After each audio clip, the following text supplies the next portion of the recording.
The question I want to ask you is this. If you had godlike power, what would you do with it? There's a video game called God of War where you can get God power, and other games too where you have total authority, almost a divine command of the whole world of the video game. If you had that kind of power in your life, what would you do with it? It's interesting to me. I bring this up because of the scripture that we're going to read today. This is from Ephesians. Paul is writing.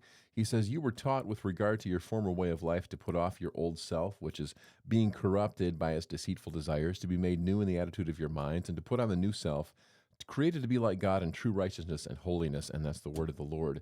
If you could do anything with this God power, what would you do with it? And what would you do for yourself? What would you do for others? But focusing on what Paul says. He says, look at the middle here. He says that you were created to be like God in true righteousness and holiness. Now, we typically, and rightly so, separate ourselves from God, and we say he is God and we are not. But Paul says you're supposed to be like God. Why does he take this approach? I just want to be good. I just want to be good through Christ. I don't want to be like God. I want to let God be God and me not be God. What are we shying away from? Or conversely, what is it in us that drives us to want to have this kind of power over things? Bears and lions and snakes and ants seem pretty happy with their world. What is it about human beings where we just want more and more and more authority?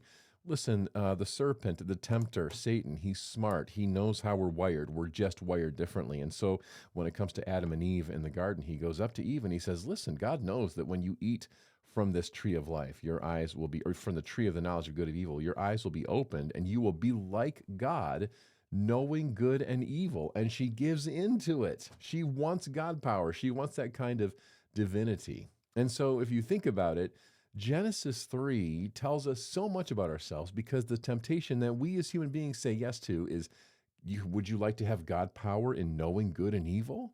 And we go, ooh, yeah, I would like that because then I can build my own empire. So the line of human history, very truncated, goes like this. We were created in God's image. We fell into sin. We were redeemed by Jesus.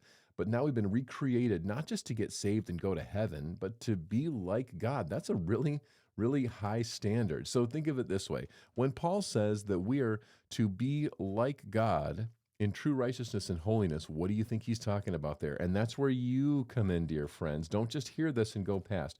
We're looking for comments, thoughts, questions, disagreements. Can you just be kind of blunt and open and honest, reasonably so, and just say, I don't know if I can be like God, or I don't know what that would actually look like in my life. The vision is this. We were designed to be in harmony with God. The temptation came, knowledge and power equal to God. We said yes to that. It messed everything up. But through Christ, the new design is harmony with God. But not to be like him in his power, but to be like him in his righteousness and holiness. What do you think? What do you think? What do you think? Now it's your turn. That's RadCast.